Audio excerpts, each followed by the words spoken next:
Greetings to the spectacular world with ever-changing new technologies.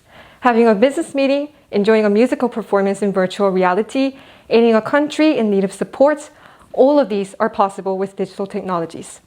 And especially, we're going to introduce you 3 trends with what strategies the business corporations are responding to the new era. We'll first take a look into Redmond, USA, where virtual reality meetings are taking place with Microsoft. And second, we're going to move all the way to Uganda, Africa, and see how companies are giving agricultural support. And lastly, we'll go to Delaware, Wilmington, to learn how to avoid the trap of digital transformation. Please enjoy as if you're traveling our planet with us, and let us begin.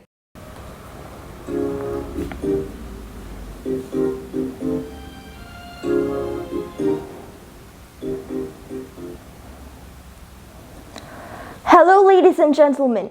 Thank you for participating in today's conference about 2021 trend of Metaverse. Please give a warmest greeting to our eminent guests, Tae-ryung and Tae-sung. Tae-ryung is the worker in Microsoft, and Tae-sung is a policy expert in Africa's agriculture using digital technologies. When I put on this HoloLens, which Microsoft had introduced, we can actualize a mixed reality platform named Mesh. It allows users to share and collaborate content in virtual spaces as if we are in the same place. We can also appear as avatars in hologram anywhere, and this has allowed us to invite such a great experts around the world in today's conference. Are you connected to our virtual meeting, please? Yes, we're connected. Great! I'm excited about all the amazing conversations that we're going to have today. Our first topic is the new trend, Metaverse. As you know, this platform provides an open digital space for everyone, not only for our simple hobbies or social relationships, but also for work and productive activities. Tae-ryung, I would like to ask which industry is most noticeable based on this platform?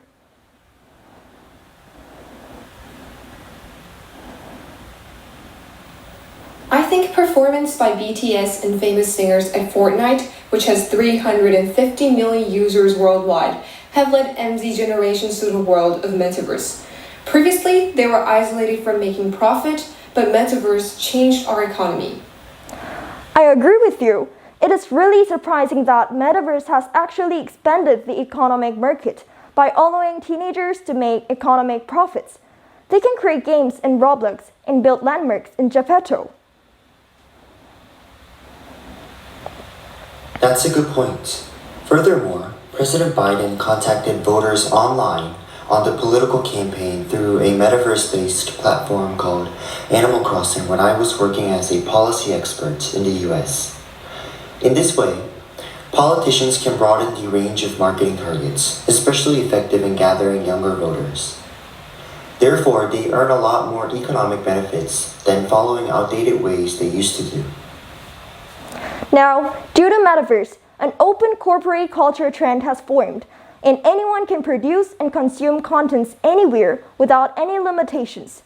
Thank you for joining today's conference in Korea, Washington, and Africa. The next trend that we are going to look into is the movement of high-tech companies attempting to implement their highly sophisticated technologies into Africa. The key point that we should focus on in this sector is the change in people's perceptions toward the 4IR technologies. In the past, digitalization was a phenomenon that could only be talked about with regard to the developed countries, which is natural if we think about it, as the initial occurrence and further developments in the technological field have solely taken place in the developed countries. However, as time passed, Africa's potential capacity for substantial developments has slowly come into sight. And not only will the continent go through developments, but it'll also become the next target market for the high-tech companies. Thus, Africa is now at the center of attention among the high-tech companies as the next subject of the Fourth Industrial Revolution. This change in perception led a few international institutions to form partnerships with the high-tech companies. The most notable case so far is the case of CTA.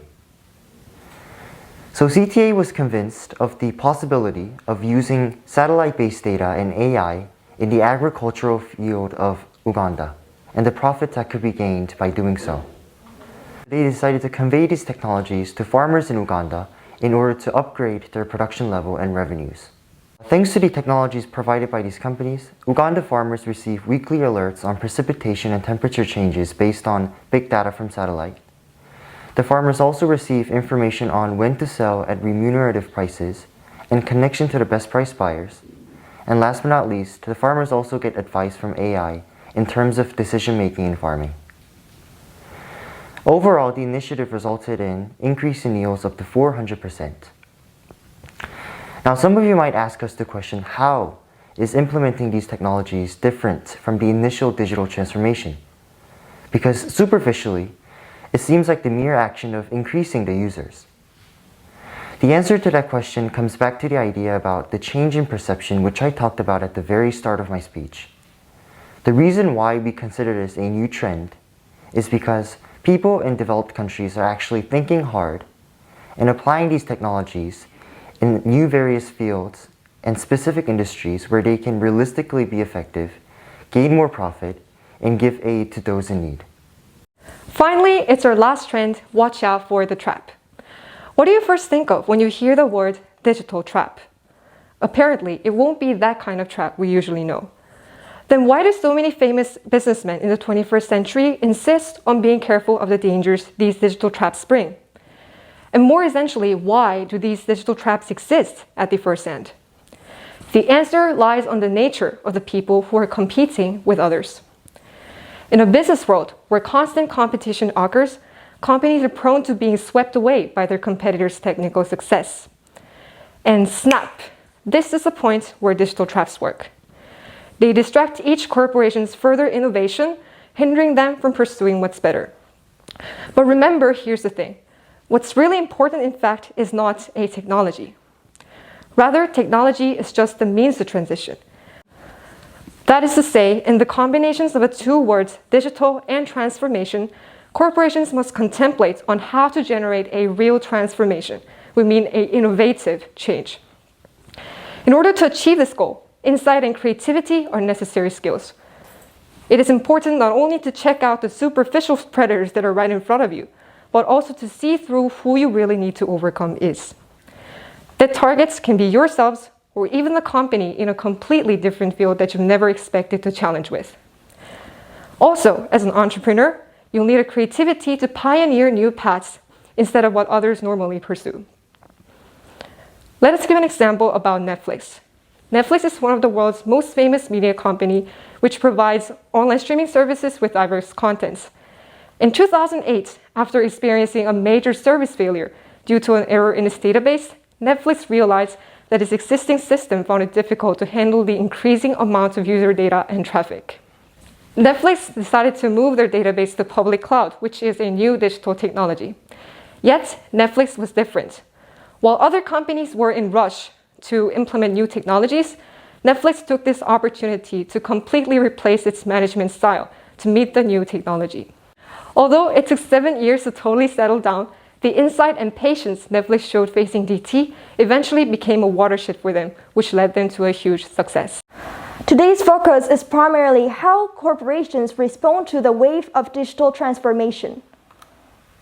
We believe that all these strategies can be applied to a whole international society and also to the individuals.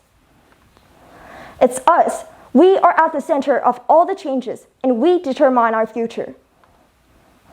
As a worker in corporation, we need creativity to use sophisticated technologies.